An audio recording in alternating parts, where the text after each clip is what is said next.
की हमारे पास क्या होती है, डेफिनेशन होती है। हमारे पास मॉडुलस फंक्शन की क्या डेफिनेशन होती है, जो हमारा मोड एक्स होता है ना वो 3 वैल्यूज देता है। जब x की वैल्यू हम 0 लेते हैं तो वो हमारे पास 0 वैल्यू आता है।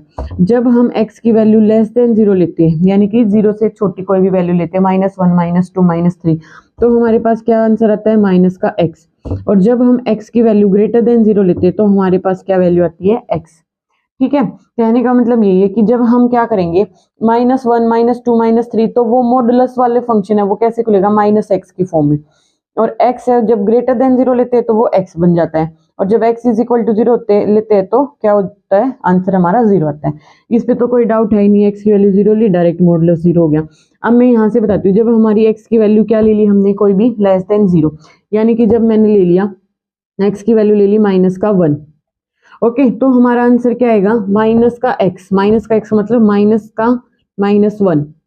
तो ये माइनस माइनस बन के क्या हो जाती है, प्लस। इसीलिए जो -1 का मॉडुलस है, -1 का जो मॉडुलस है वो हम क्या लिखते हैं, 1 लिखते हैं। आता कहाँ से, ये यहीं से आता है। जब हम x की वैल्यू माइनस मतलब लेस देन 0 लेते हैं तो वो -x बन जाती है। तो -x जब मैंने -1 ली तो माइनस ऑफ -1 क्या हो जाएगा हमारे पास, प्लस का 1।